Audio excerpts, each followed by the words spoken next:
عادلان فوتی، بیبی حاجی راضیه منصوری خانم، احمد جان منصوری، احمد جاهد منصوری، شهلا منصوری سیبورن، سلما منصوری راوی فرزندان، نازیه شفا منصوری عروس، دکتر طیب راوی برند سیبورن دامادان، بیبی حاجی سریا منصوری مصدق خواهر، الحاج عبداللطیف مصدق شوهر خواهر، ناجیه نجمه احمد ادریس هوا نواساها، فخریه منصوری خانم برادر، الحاج عبدالواحد منصوری سابق ولی لوگر کاکا، فاطمه غیاسی خاله و فامیل های غیاسی، امانالدین کشککی برادر خانم و فامیل های کشککی، دکتر یما مصدق، دکتر میترا مصدق، هارون مصدق، دکتر مرسل مصدق خواهرزاده ها،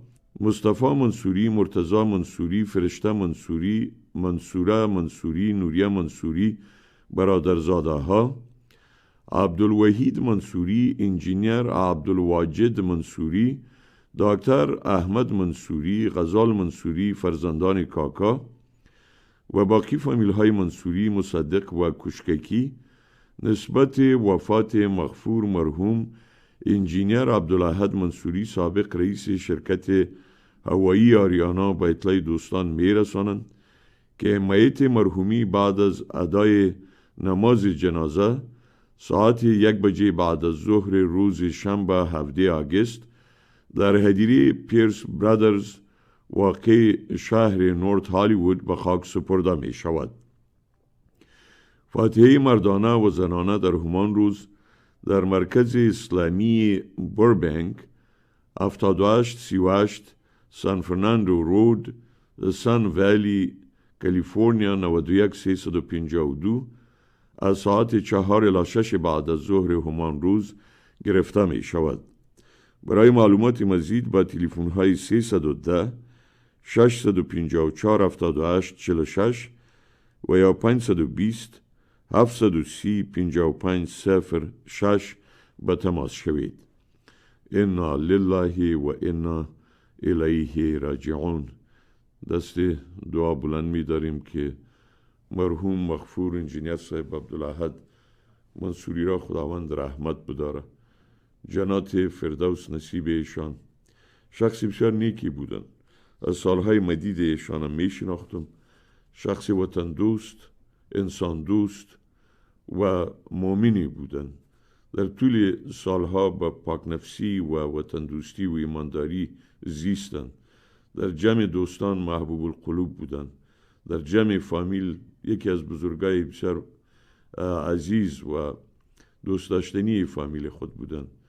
در رفاقت و آشنایی ها شخصی بسیار ثابت و نیکخویی بودن. خداوند ایشان به پاس سجایه نیک ایشان بیامرزد، درهای بهشت برویشان بازگردد. دعای فراوان در حق ایشان می داریم.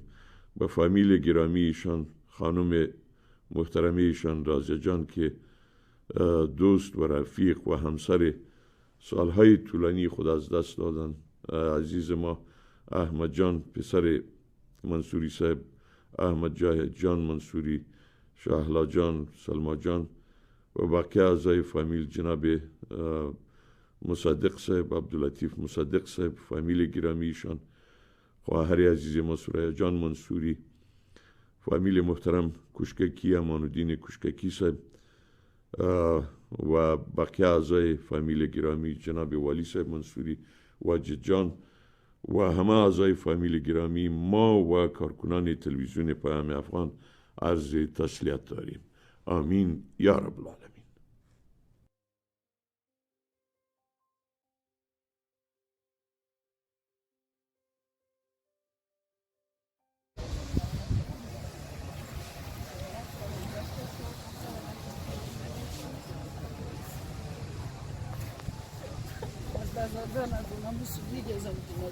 میرم روان کنیم طبیعه در زادهش کنیم میرم بگیریم چشم میبرن میرم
أخرى.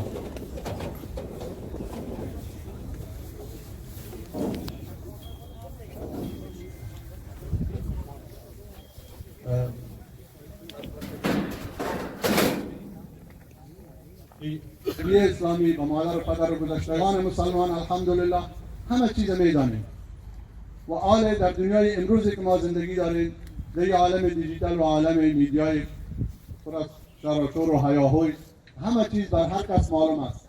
هر کس میتونه به هر چیز دسترسی داشته باشد. اسلام عزیز خود خوب درک کنه و الحمدلله به یقین کامل دارم که اکثر برادرای مسلمان ما و خواهرای ما به این چیز الحمدلله واقف هستند.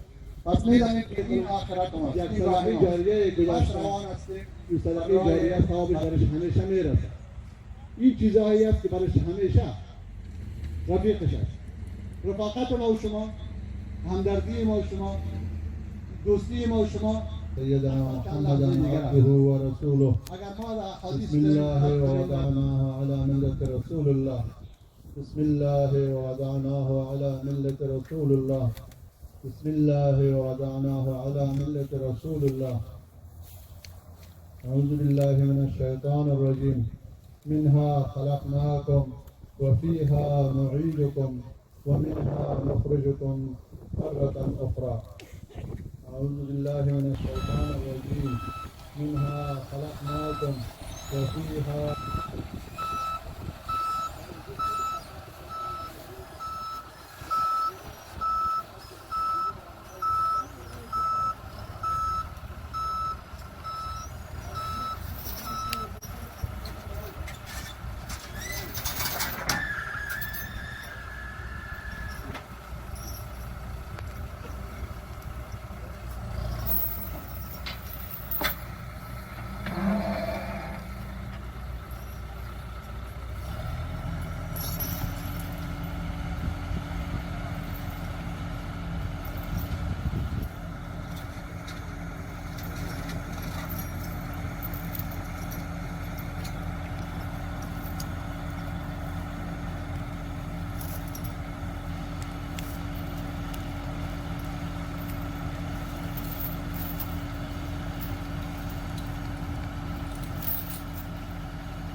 لا إله إلا الله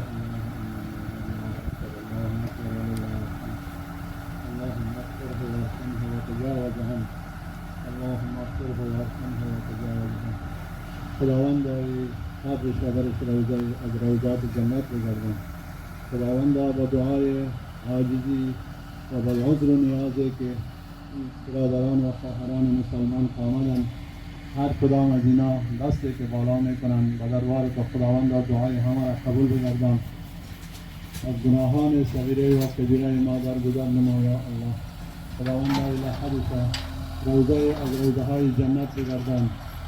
در سوال و جواب و امتحانی که به پیش رو دارد خداوندا کامیاب بگردان یا الله.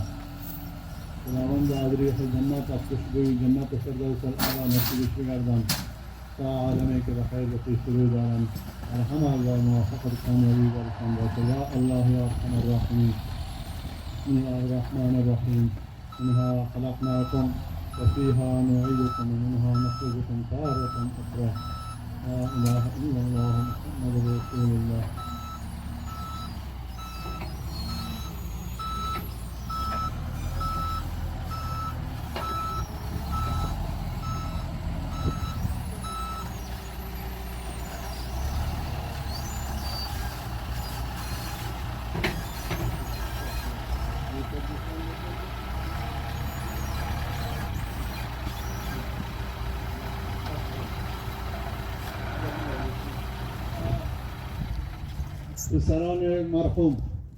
پسران مرحوم کسایی که جنگ بسم الله الرحمن الرحيم ألف لام ميم ذلك الكتاب لا ريب فيه هدى للمتقين الذين يؤمنون بالغيب ويقيمون أولئك على هدى من ربهم وأولئك هم المفلحون.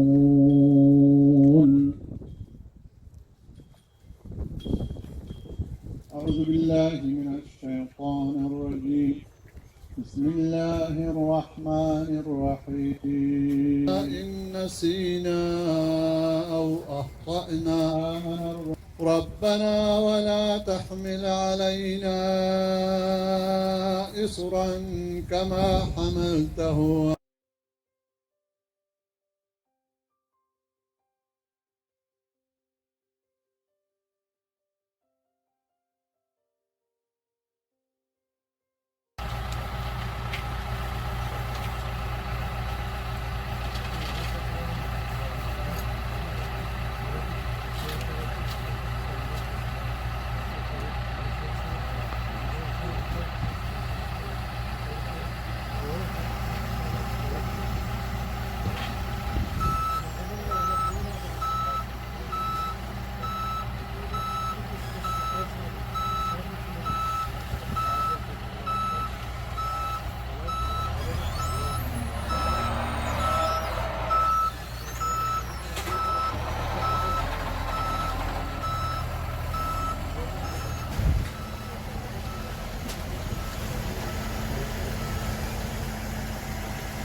صراط الذين أنعمت عليهم غير المغضوب عليهم ولا الضالين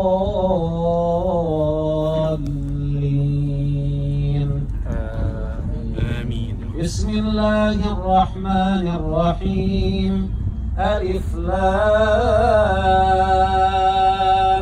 ميم ذلك الكتاب لا ريب فيه هدى للمتقين الذين يؤمنون بالغيب ويقيمون الصلاة ومما رزقناهم ينفقون والذين يؤمنون بما أنزل إليك وما أنزل من قبلك وبالآخرة هم يوقنون أولئك على هدى من ربهم وأولئك هم المفلحون.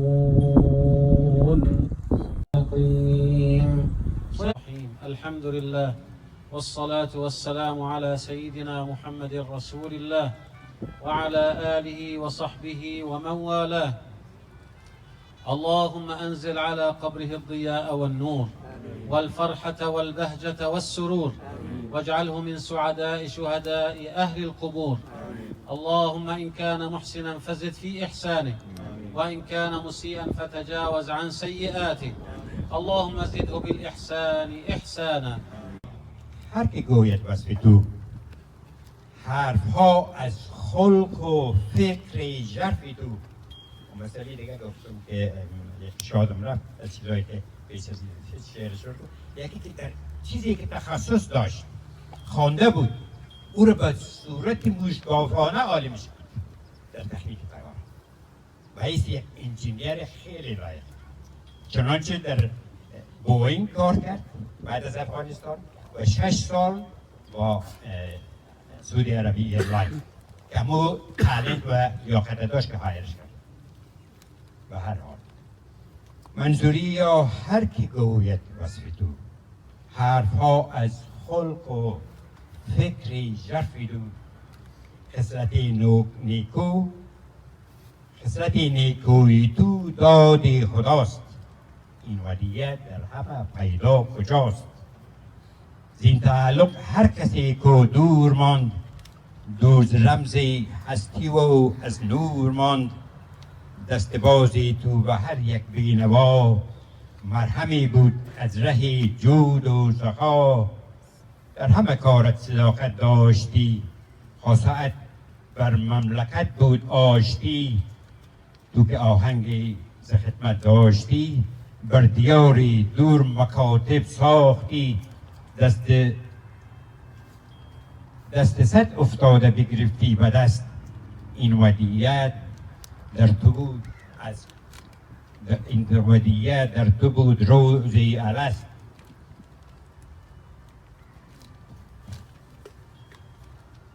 در تو دیدم آیت صدق و صفا تو به عهد خود وفا کردی وفا درد هجرانت به دردی ما فزود درد هجرانت به دردی ما فزود ای بسا دردی که درمانش نبود روزه خلدی برین جایی تو باد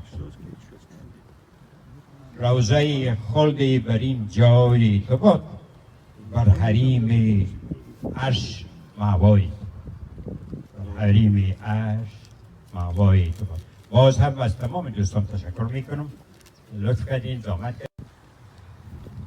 Abdul Mansoori. These 3 words are synonymous with honesty, integrity, and hard work. He embodied a larger-than-life presence in every room and in every situation. As loved ones, your presence today is a testament to the profound impact he had either directly on you or through his wife, children, his grandchildren, his sister, his nieces and nephews, and countless other family members. A proven leader, a true patriarch. As we reflect and pray for his place in paradise, we find solace in knowing he had a generous heart, an infectiously joyful spirit, changed the lives of thousands for the better, a humanitarian, and a dutiful servant to God. I hope you take a moment to read his biography later today. His life had many twists and turns across many continents. Life for my father was not always easy, not always kind, and certainly not always bountiful. Yet he lived his life comfortable with himself. His heart was pure, and he changed for no one. A testament to his character. And when I say honesty, integrity, and hard work are the things my father taught me, he didn't sit down with me for a talk. He taught me, the unknowing student, over the years with his living example. Particular patience and grace and integrity and joy. I'm still struggling to catch up with who he was. Like all good teachers, my father's guidance will echo in my mind and in my life for times to come. And so my debt to him will only increase. My father taught me a basic work ethic. It was the immigrant's work ethic and then some. At any moment, the world may offer you little. It may take much away from you. It may be confusing, foreign, and unfair. But as long as you're able and willing to work, not get teased by shortcuts. You can move forward. He taught me that everyone has the opportunity to create things that were not there before. You can make an unfair place or an unfair situation less so. You can invent your own path and bring clarity to the confusion. I am most proud of my father for learning to face the unknown with confidence. This attitude shaped my father in his person and in his profession. My father taught me to be interested in other people, an assuming man, a giant amongst men, yet always interested in the youngest of beings and the quietest of elders. He wanted to know you, and then he would never let you go. I saw the magic he had with people, transformed by his attention. His priorities always clear and consistently so. Help yourself by helping others, modest and enormously generous with the greatest of means. Never lost sight of where he came from, where he had been, and ultimately where he knew he would go, to his Creator, the Almighty. He knew he could not take his resume, his money, his family, or anyone else to speak on his behalf. He lived a life in preparation for this moment, to meet his Maker with his chin up high and his stance tall, to say, "Oh God, please forgive my sins, for I did my best on earth to serve you and to serve mankind." I lived a life of honesty because it simplified my decisions and invited peace in my mind. He will ace this interview as he has aced so many before. Again, I implore you to read his biography. The best thing that my father has left us is his example, a man of principle and courage. Beyond memory, he is now in our philosophy, and so I know he will be in our future. My inheritance are the following riches.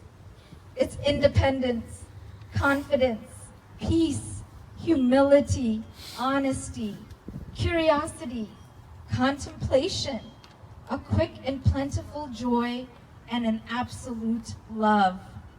His memory will live in our hearts and mind for as long as we do. We hope you leave here today proud to have been a part of the legacy of Abdul Ahad Mansoori. Let's honor him by continuing his work to make a difference in the world, living your best life in pursuit of education, allegiance to God, in gratitude, and full of pride as a participatory citizen in democracy to his adopted country, the United States of America, proud of his culture, and forever love for his native country of Afghanistan, and above all, live a life of honesty. One thing is certain, this day and this moment is guaranteed to come for all of us. Our family cannot thank you enough for being with us to mourn, to rejoice in a life well lived, and to give his beloved wife, my mother, and our extended family comfort as we now must persevere without him. Thank you, dear friends. Daddy, Dadim, I love you. Please go in peace. Job well done here. Thank you. Of course, that magnitude of being such a nice man with a beautiful smile, of course Allah subhanahu wa ta'ala will receive him with his smile, of course. I would like to say in Farsi, but they said most of us, they speak Farsi would be better. I'll do so. And she said it enough and did the biography of her father. ما اول خواست فامیلی از اینا بسیار زیاد تشکر میکنم از احمد جان، از آقای مصدق و یما جان مرا برگزیدن که دوست منصوری صاحب بودی و درباره شخصیت منصوری صاحب صحبت شد. ما بسیار ممنون هستم و افتخارم کردم که دوستی همه تو یک شخص شریف و نجیب مرا خطاب کنن با این شرافت و نجابتی که اینا زیستن و امر خوش نگاه داشتن و علاوه از او بسیار ثواب داره که آدم بالای سجایه متوفا صحبت کنه. حدیث است هم برای از اونا وقت سجایه نیکی از اونا گفته میشه فرشته ها لبیک میگه و خداوند که واقعا همه تو یک شخصی بودن و هم کسی که میگه و او ثواب میبرد دیگر دو طرف برای ما بسیار خوب بود که صحبت کنیم. اول خود شخصی راستی همه تو که گفتن خندان بوده. اینی عکس مبینی که شما میبینین و اخیر اینی دو عکس مغز و افکار کل ما خانه و لانه کرده. ما یک روز ندیدیم که منصوری صاحب تبسم نداشته باشه و این آدم ما قهر دیده باشم و این خاصه پیغمبر اسلام بود. در قرآن میگه واضحی که اگر برای خودت حسن اخلاق نمیدادیم که دادیم مردم از این پراگنده میشدن یا پیغمبر و مو خواص پیغمبری در حسن اخلاق بعض انسان ها هست که او هم بهترین توفیق است که خداوند برای کسی ودیعه کرده برای منصوری صاحب داده بود و یک بهترین تحفه بود. به هر حال منصوری صاحب هم 40 سال قبل در لس آنجلس معرفی شد. در سال 1978 بود طوری که آقای مصدق گفتن اینا برای خرید یک طیاره DC-10 آمده بودن. او روزایی بود که در لس آنجلس 100 نفر بیش زندگی نمی‌کردن. در اینجا دوست برادر بزرگ ما آقای تمیز یک شخصی به نام مصطفی نثار شاگرد از اینا بود. اونا صدا کردن که بیا که والا از افغانستان یک احوال آمده خوب برایتان مفصل تشریح میکنه. یک هیئت از کابل آمده در لس آنجلس است. ما بسیار با عجله رفتیم که معلومات افغانستان رو بگیریم. در اونجا یک شخص به نام صمد یک پرچمی هم تو داغ و آتشه و رزیل آمده بودن و در کنارشان یک شخص نورانی شریف آرام و خاموش نشسته بود. گفتم میکیست؟ میگه منصوری صاحب عبدالعهد منصوری است، انجینیر آریاناست. در اونجا ما دیدم که خود خاموشی چقدر پرمعنا است. یعنی بار بعض انسان ها وقتی خاموش می باشن گپ نمیزنن اگر تملق میکرد برای او آدم گیره باز غرض نگیره آزارش نته هم بسیار بد بود هم کردیتش طوری که بعضی بسیار تملق و چاپلوسی کردن و اگر در جنگ با یک چند تا وحشی قرار می گرفت خود خاموشی را ما همونجا آموختم که اگر افکاری از این آدم بود که ملک نمی فروشه با اونا همکاری نمی کنه. از افغانستان یک 6 ماه بعد مظاهره همونجا برای ما شکاکت پیدا شد که این آدم کدام ایجنتش مخفی که جیبی نباشه. ما چون نمیشناختیمش. 6 ماه نگذشته بود که مظاهره شروع شد. افغانا آمدن دیدم که منصوری صاحب از ما که در پیشتر شوروی را و اشغال و پرچم و خلق همه تو داغ تقبیح میکنه. همونجا رفتم رویش بود شد گفتم آفرین مرد آدم هستیم. نه برادر دیگه ما خوب باز چی نمیکنیم. اونجا ما خاموش بودم که مولادا کلگی برای ما هجرت کردم از افغانستان و امروز تقبیحشان میکنم. همونجا می شهامت و شرافت منصوری صاحب ما دیدم درک کردم. در طول سالها در لس آنجلس در هر ارگانیزیشن خیریه یادم دست شامل بود. در هر گادرینگ در هر مجلس مهمانداری بسیار خوب بود. در وقتی با شما آشنا میشد یک تقاضای مهمانی رو براتون میکرد که بیاد خانه ما شما مهمان ماست و به حدی آدم از شما پذیرایی میکرد که حیران میماندیم که فقط یک کنگه که آدم در خانه خود مهمان کنه. راستی همونطور که دوستا گفتن بسیار شخص صادقی در جمع دوستا بودن، شخص صادق برای افغانستان بودن، بسیار به شرافت و صداقت امرار حیات کردن، روزی حلال پیدا کردن. انجینیر بود، از امو مسلک خود استفاده کرده، نان حلال به اولاد خود آورده. یک روز یادم به هوا و تنگی افغانستان ندوستیم. چند سال بعد منصوری صاحب برای ما تلفن کرد، گفت ما خو میرم افغانستان. گفتم چی میکنی منصوری صاحب افغانستان؟ گفت میرم والا اونجا یک مکتب برای اولادا جور میکنم، تأسیس میکنم که اولادای افغانستان تعلیم داشته باشه و سواد و بیسوادی مشکل کلان ماست. اومده تلویزیون بعض اشتهارات هم برشان کردم، از این پولای خود و یک چند نفر از امشار پول کم یک مکتب باز کرد در سمت شمالی و عکس‌ها و فیلم‌های از اون ما پخش کردیم و افغانا خبر دارن. در حدود 800-900 شاگرد در اون مکتب در تعلیم به رخ اولاد افغانستان باز کرد. یعنی شما ببینین از راههای دور در جهش بود، در دویدن بود، در تپیدن بود که کار نیک و حلال و خوب برای مردم، برای ابنای بشر اینا اجرا کنن. اما روزی که امون فیلم ما دیدم قدر خوش شدم، گفتم سیکو از این سر دنیا یک شخص میره 1000 نفره که هر سال شاید به هزارها نفر حال تعلیم کرده باشه. و شما میدانید که بسیاری مردم پولای مکتبا را خوردن در افغانستان، مکتبای خیالی را به رخ مردم دادن و به میلیون ها دلار وزیر معارف که اسمش لازم نیست گرفتن. شفاخانه های خیالی باز کردن، دزدیدن و این آدم با امکانات بسیار ضعیف رفت برای هزارها نفر دروازه تعلیم باز کرد.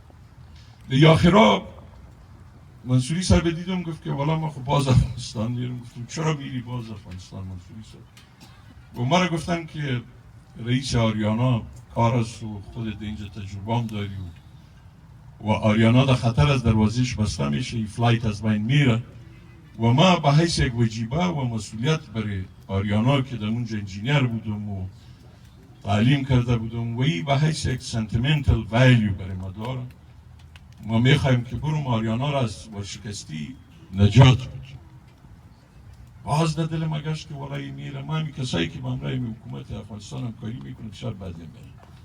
برای که افغانستان اشغال است، خیانت است، دوزادوزی است. همونجا یک رفت کلیم گشت که باز شوقی میکرده که مثل که او دفعه دیگر در کلیم گشت که ایجنت فرض کنید که جیبی نباشه. در دل ما گشت که باز یادم رفته والا چی. یعنی شما ببینید که صداقت بعضی انسان ها در اعمالشان در مرور زمان آدم میدانه که چقدر صادق مردم هستند، وطن دوست هستند. یک سال نگذاشته بود که منصوری صاحب پس آمد. تو منصوری صاحب خود خوب پس آمدی. گفت ما والا باز اجرات کردم. این دفعه دومیم است که از افغانستان اجرات میکنم. گفتم چرا؟ گفت ما اونجا رفتم یقدر گاو شاخدار، یقدر مردمای بده که من نتانستم که آریانا را خدمت کنم برش. یعنی هر باری که قدم نیک میگذاشتم یک حیوان و حیوان صفت یک شخص رای ما میزد که همه طور هم بود. مایوس برگشت مگر او در اعمال نیک منصوری شامل است. همونجا برای من ثابت شد که یک شخص پاک در یک دستگاه یا نظام فاسد در اونجا یعنی عمل کرده نمیتونه. منصوری پاک رفت، پاک برگشت.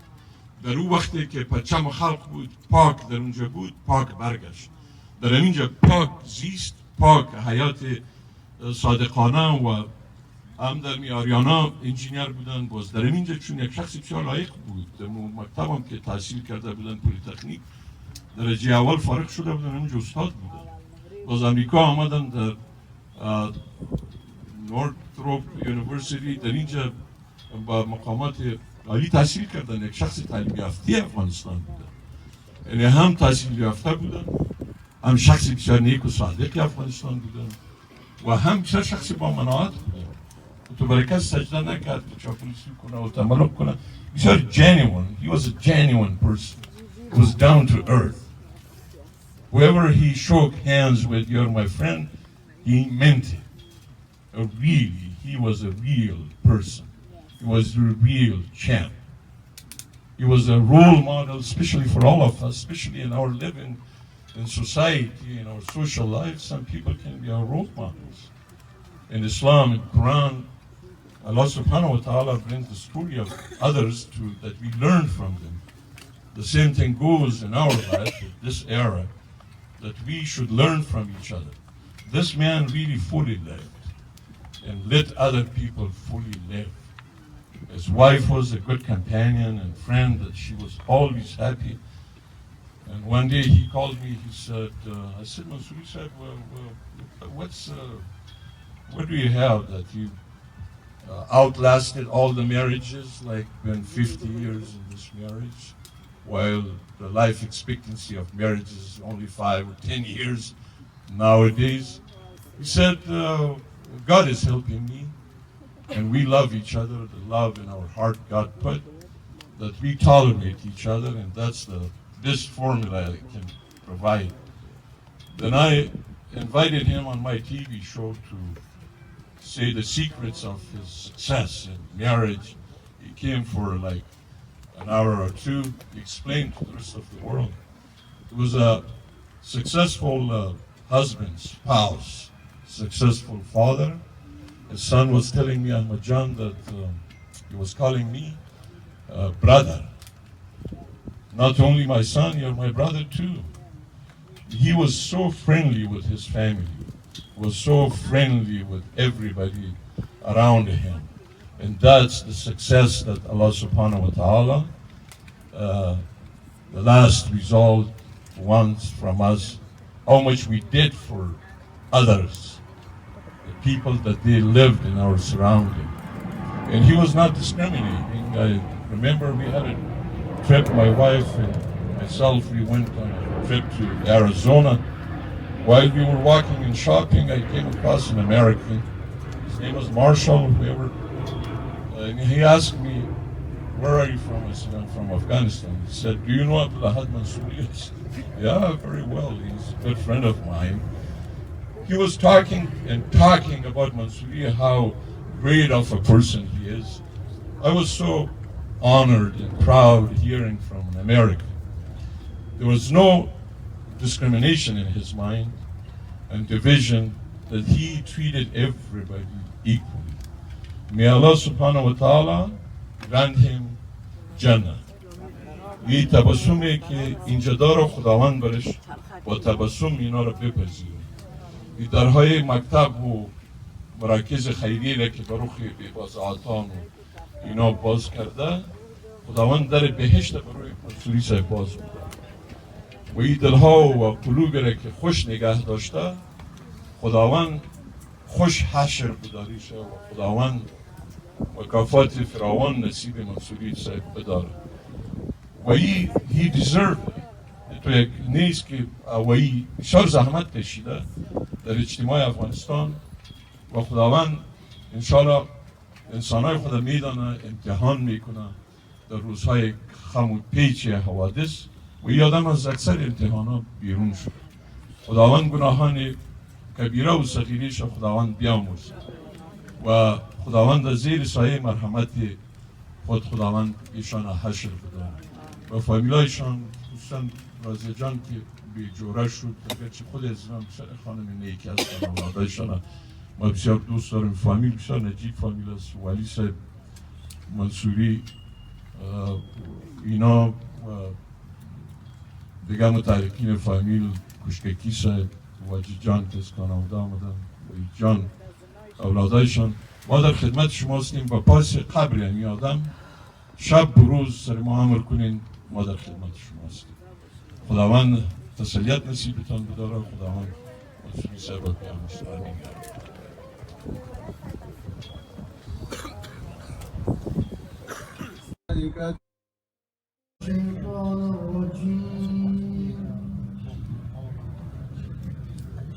بسم الله الرحمن الرحيم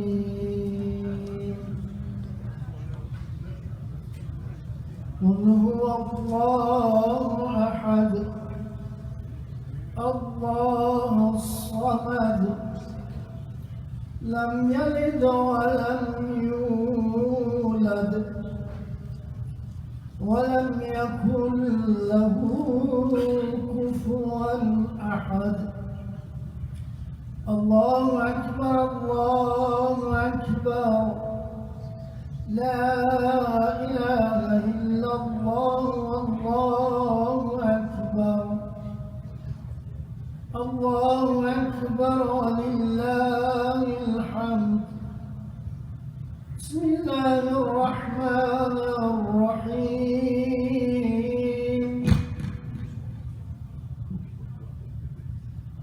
قل هو الله أحد الله الصمد لم يلد ولم يولد ولم يكن له كفوا أحد.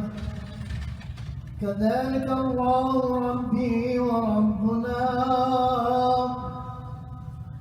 الله أكبر الله أكبر، لا إله إلا الله والله أكبر.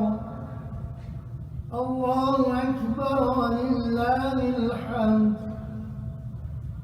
بسم الله الرحمن الرحيم. قل هو الله أحد الله الصمد لم يلد ولم يولد ولم يكن له كفوا أحد. كذلك الله ربي وربنا. الله أكبر الله أكبر، لا إله إلا الله والله أكبر. الله أكبر ولله الحمد. بسم الله الرحمن الرحيم. قل أعوذ برب الفلق من شر ما خلق ومن شر غاسق إذا وقب ومن شر النفاثات في العقد ومن شر حاسد إذا حسد. كذلك الله ربي وربنا. الله أكبر الله أكبر، لا إله إلا الله والله أكبر. الله أكبر ولله الحمد. بسم الله الرحمن الرحيم. قل أعوذ برب الناس ملك الناس إله الناس من شر الوسواس الخناس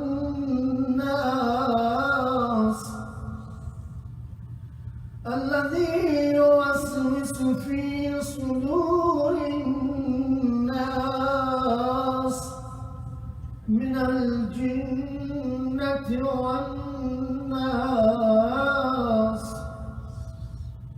كذلك الله ربي وربنا. الله أكبر الله أكبر، لا إله إلا الله والله أكبر.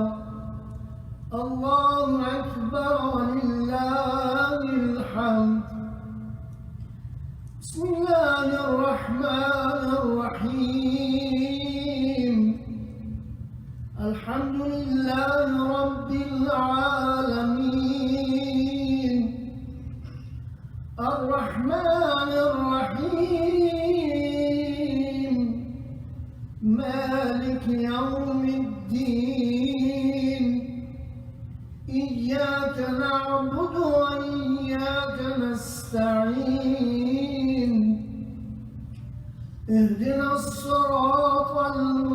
المستقيم صراط الذين أنعمت عليهم غير المغضوب عليهم ولا الضالين.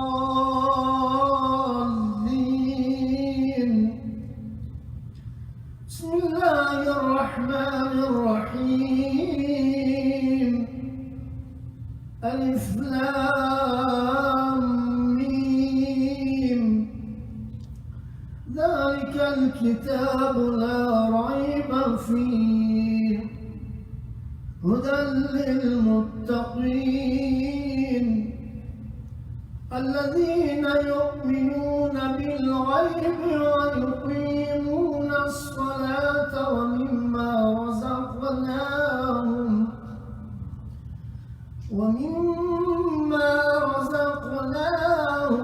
ينفقون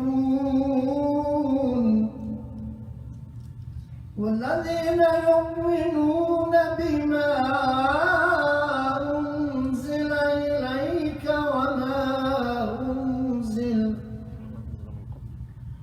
وما أنزل من قبلك وبالآخرة هم يوقنون أولئك على هدى من ربهم وأولئك هم المفلحون. آمن الرسول بما أنزل إليه من ربه والمؤمنون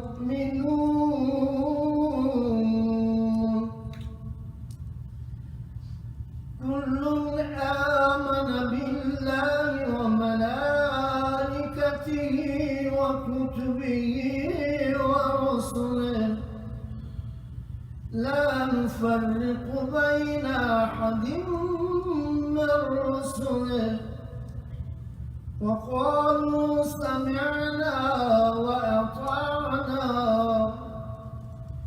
غفرانك ربنا وإليك المصير.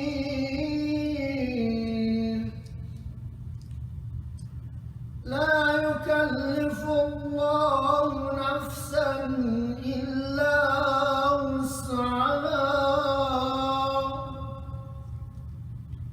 لها ما كسبت وعليها ما اكتسبت ربنا لا تؤاخذنا إن نسينا أو أخطأنا ربنا ولا تحمل علينا إصرا كما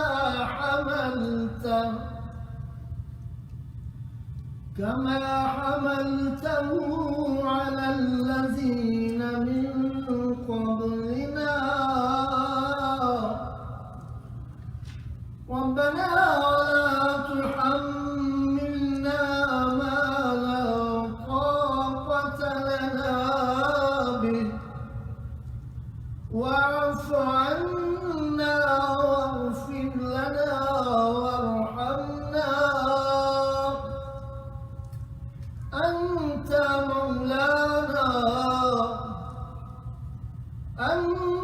مولانا فانصرنا على القوم الكافرين.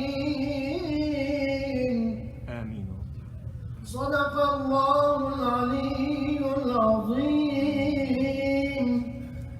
وصدق رسوله النبي الكريم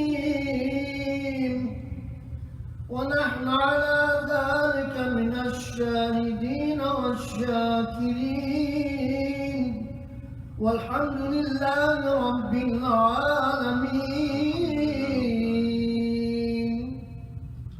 اللهم بلغ واوصل ثواب ما قرأنا وتلونا من الآيات القرآن الكريم والفرقان العظيم إلى روح سيدنا ونبينا وشفيع ذنوبنا وطبيب قلوبنا وحبيب إلهنا محمد أحمد حامد محمود محمد مصطفى صلوات الله وسلامه عليه، وإلى أرواح جميع أموات حاضرين من الذكور والأناث من الصغير والكبير، بالأخص إلى روح المؤمن المغفور المعلوم عبدul منصوري.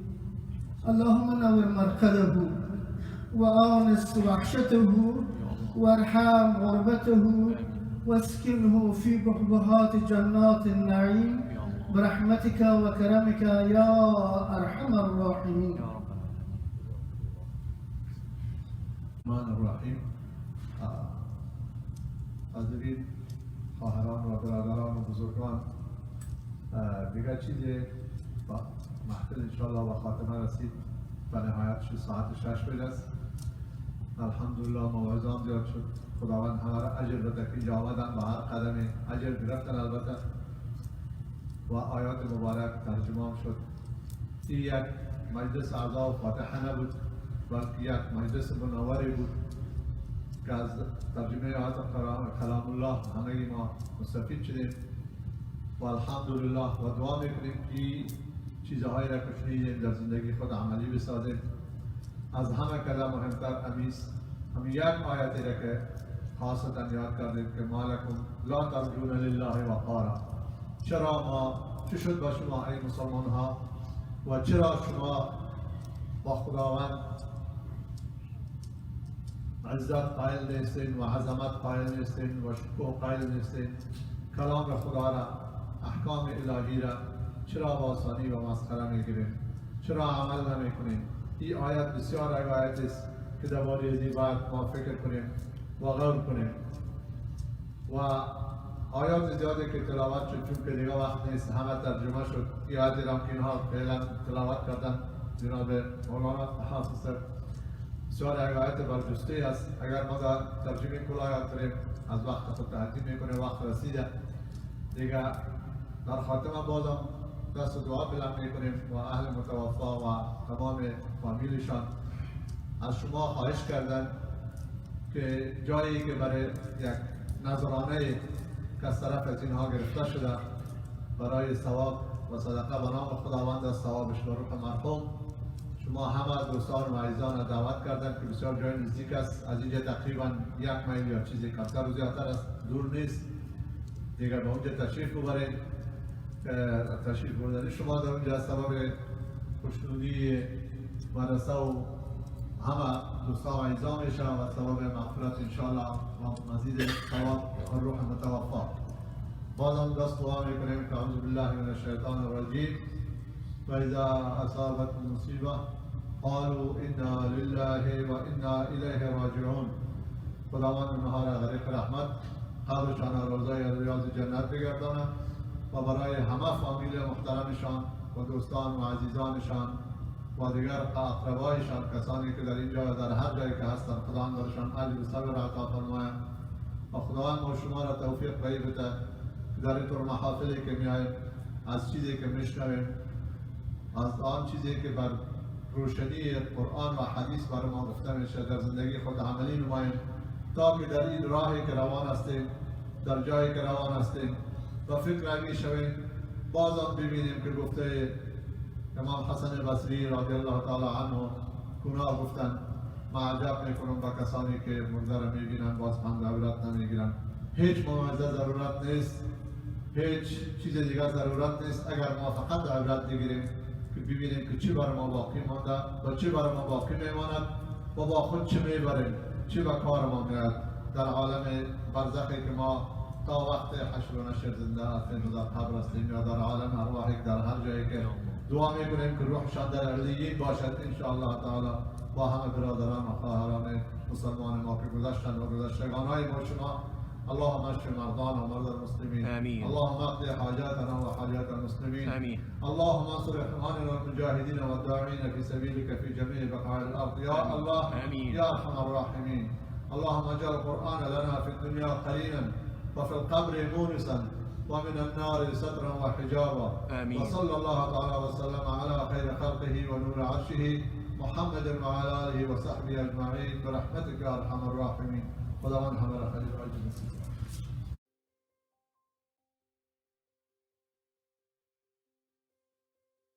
An even greater thank you to my aunt's family, Amasaraya, Kaka Latif, Yamo, Angela, Mitra, Zabi, Harun, Saman, Marcel, and Ali, and all their kids for literally driving up every single day since July 29th to be with us during this difficult time.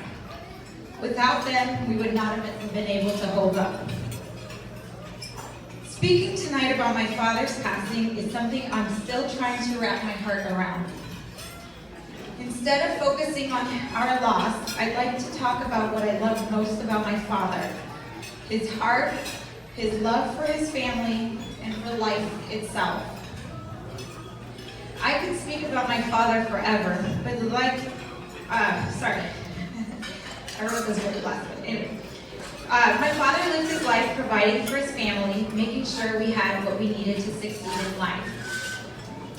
Beyond my siblings and I, he worked tirelessly to ensure that he provided a way for not only many of his relatives here tonight, but also for families he befriended, who in turn became family. He paved the way for success of countless lives, those directed he helped, and for their future generations born in those families. He loved us immensely.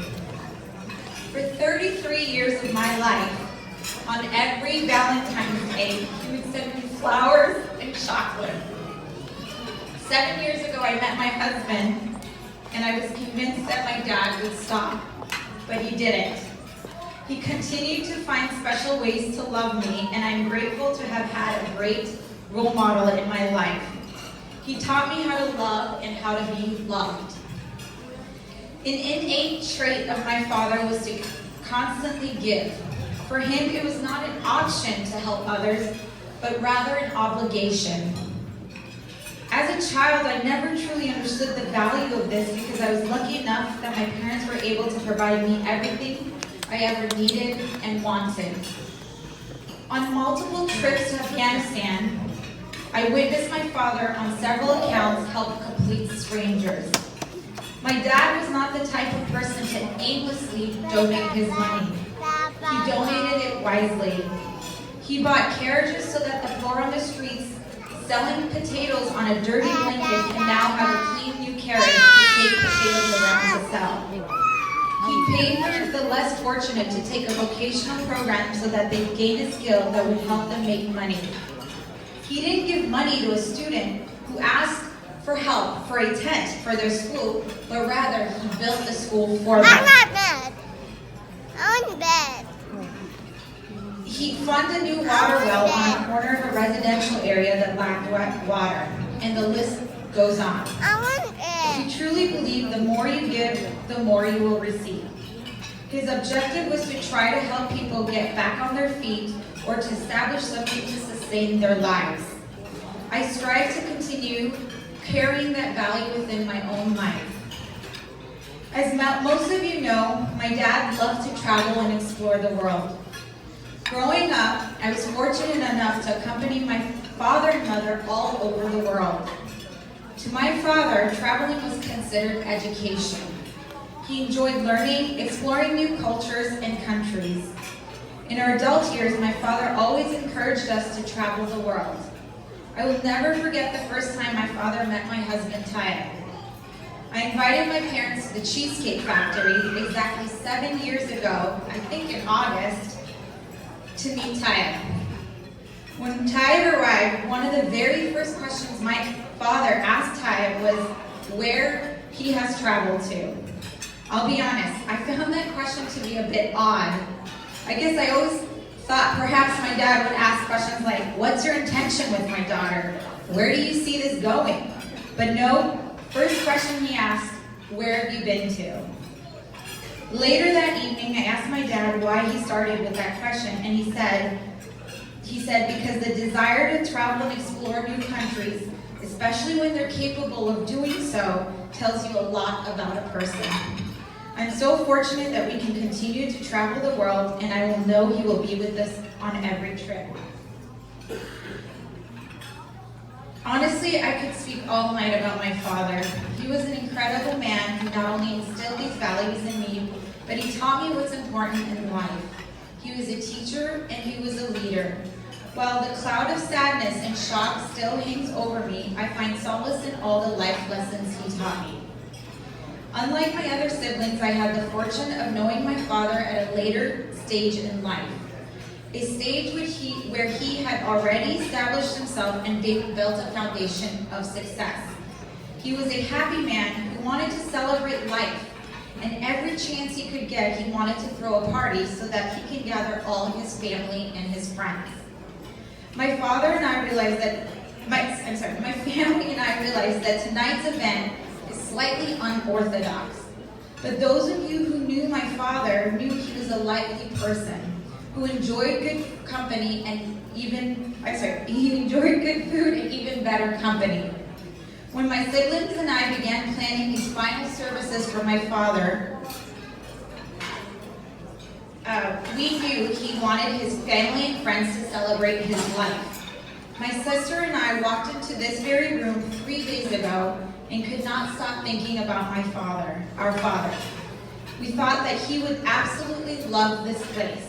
The well-lit chandeliers, the gold and white chairs, the ambiance, all exemplify my dad's personality, his energy, and full of life character. Thus, we are here. Even though today is a somber occasion, knowing my father, he wouldn't want you to leave here today with a somber heart. With that said, let's take a moment to find joy in the life he lived. Above all, he wanted to make everyone laugh. I've created a very short slideshow for some of his special moments to share with you all. Thank you.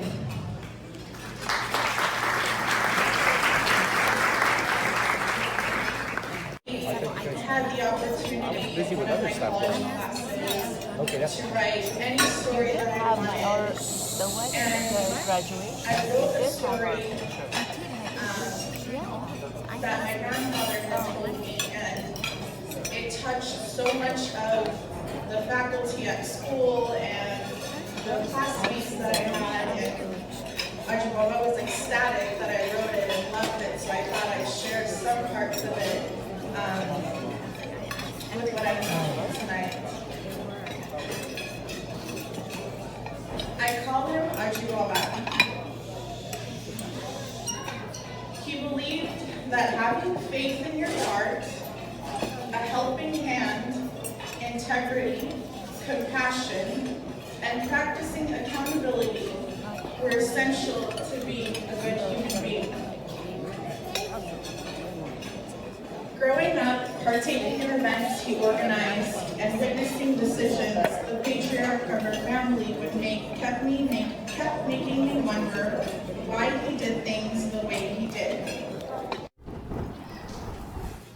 There's no words that can accurately display my emotions, but I can try. I'm very thankful for my grandfather. Not many can say that they even had the opportunity to get to know their grandparents, as well as I was lucky enough to. I spent a good portion of my life living next door, and it carries many memories in my heart. Always building, creating, and sharing knowledge. My grandpa has taught me many precious secrets of life that I will forever hold on to. He kept me in mind everywhere he was, and I will do the same.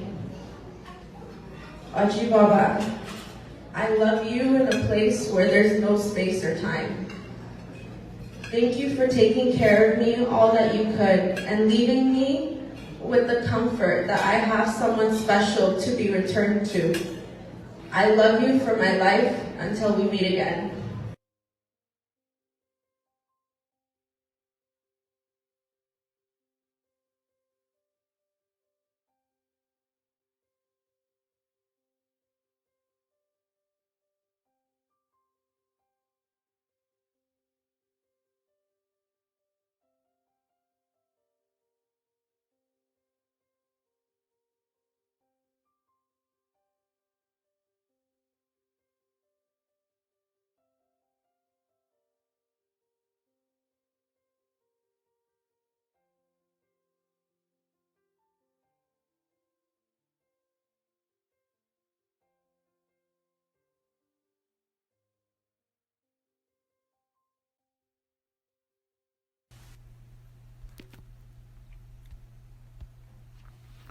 بسم الله الرحمن الرحیم. دوستان گرامی و عزیزان محترم، السلام علیکم. مرگ نابهنگام پدرم مرحوم الحاج انجینیر عبدالاحد منصوری یک ضایعه بزرگ به فامیل های منصوری است. صفات مرحومی بسیار به اندازه است که در قلم به آن اکتفا نمی شود و یک شخصیت بسیار عالی و فامیل دوست بود که همیشه زندگی خیش را فدای فامیل، دوستان، هموطنان و وطن عزیز ما افغانستان کرده بود. ما به حیث فامیل و بازماندگانش آخرین کوشش خود را کردیم که تدابیر مراسم جنازه و فاتحه را طبق وصیتی که مرحومی کرده بودند انجام دهیم و دعا کنید که خداوند جنت فردوس را نصیب مرحومی گردانند. به نمایندگی فامیل منصوری بنده از تک تک شما دوستان و عزیزان سپاسگزاریم که با ما چی در حالت مریضیش عیادت و احوال پرسی کردید و چی در مراسم تکفین و تهدین امروزی اشتراک نموده و با ما غم شریکی فرمودید. از خداوند خواهانیم که اجر عظیم برای همه ایتان ارزانی فرماید و من الله توفیق. تشکر.